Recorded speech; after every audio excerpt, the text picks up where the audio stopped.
guys, this is Apple Gamer 24/7. I'm here to give you guys a review today of the Magic Trackpad by Apple. This is a desktop accessory that you buy for your desktop Mac, which gives it the multi-touch adjusters that you would see on the MacBook Air and the MacBook Pro, but you can do it on your desktop.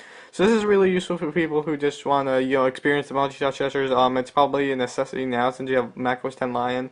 I wouldn't say it's that necessity if you have Snow Leopard or Leopard.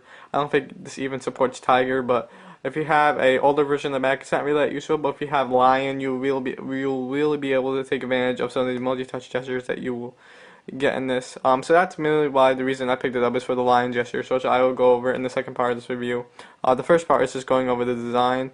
But so before I start this video, I just want to say sorry guys for no unboxing. I usually do an unboxing of all my Apple products, but I was sick, so you couldn't really hear me or understand me. So I decided to delete the video, and I thought this might be a good way to make up for it.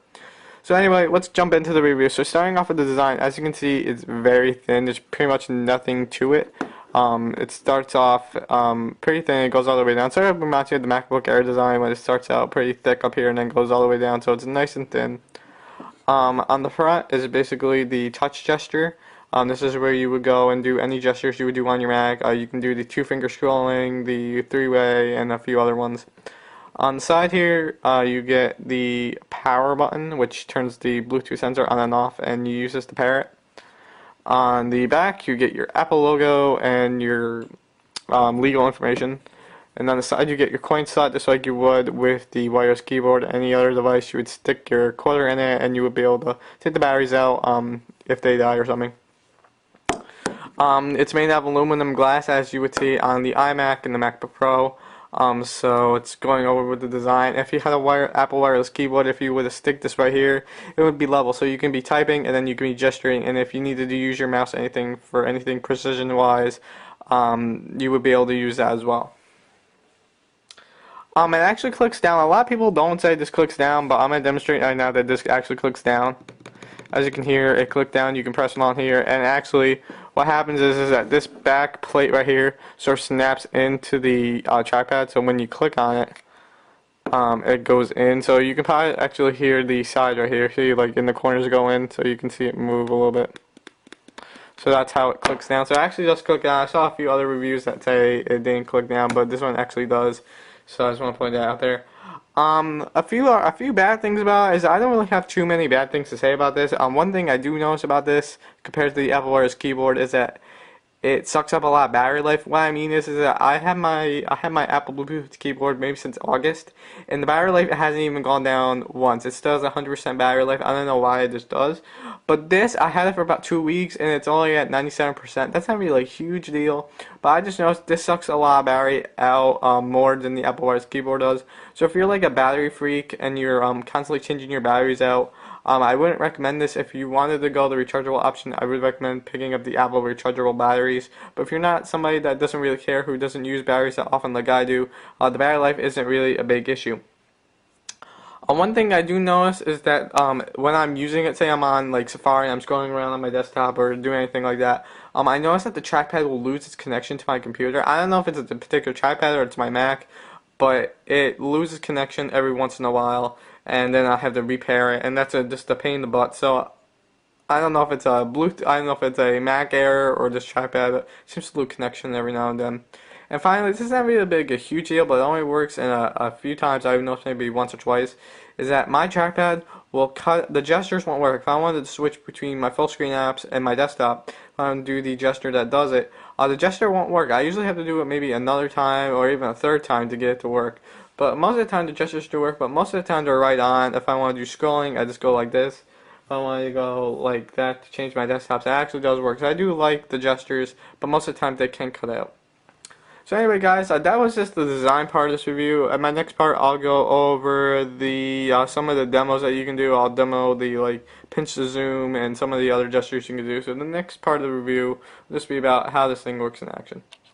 Alright guys, in this part of it, I'm just going to give you like a demo of all the gestures you can do using the Magic Trackpad. Now this will be demonstrated online, and some of these gestures don't really work on Snow Leopard if you're still making Snow Leopard, and most of them don't even work on Leopard, only a few of them do.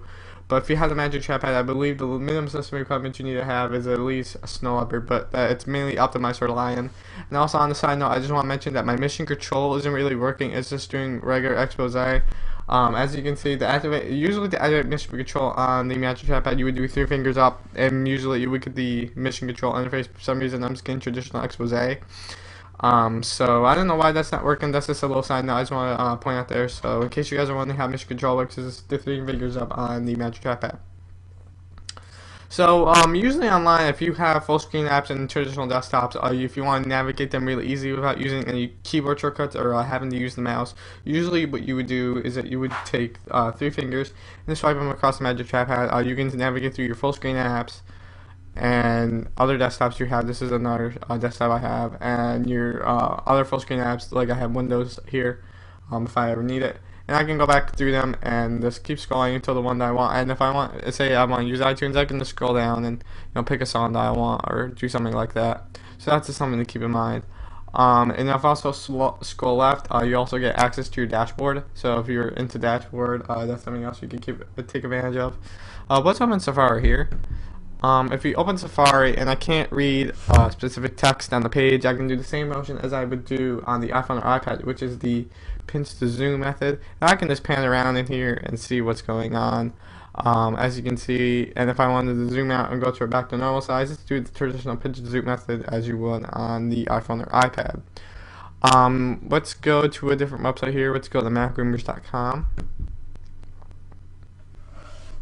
And we're reading stuff here using the 2-finger scrolling. You can do 2 fingers down to scroll up and down a page.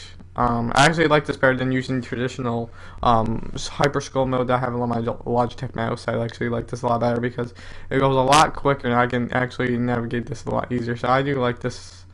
I do like this a lot better. But say I want to go back to my previous webpage that I was on. Say I want to go back to Apple.com. I want to buy the iPhone 4S, for example. All I have to do to go back to that webpage instead of hitting the back arrows, I take 2 fingers and I move the page. As you can see, when I move that, you get a little preview of the page so you know what page is right. And once you do to go back, you just swipe left and you're back on this page. So yeah, and another thing you can do is if you want to open the Launchpad on Mac, in Lion, all you gotta do is pinch inward. And there it goes. Sometimes it doesn't work that well on the first time. Then to get out, you just sort of expand back in. So it's a pinch in to go in and expand out to leave the Launchpad. It's kind of neat. There's a ton of other gestures you can do. If you just open up System Preferences here and you go into the trackpad settings, you can get a whole list of gestures you can do. So they give me a little video how to set it up, so in case you want to know how to do some, but these are some of the basic gestures that you would do. Again, if you wanted to learn more about the gestures, you can check in the trackpad settings. But yeah, that's basically about it, guys. Hope you enjoyed, and if you have any questions about the Magic Trackpad, just leave them down below, and I will see you guys in the next video.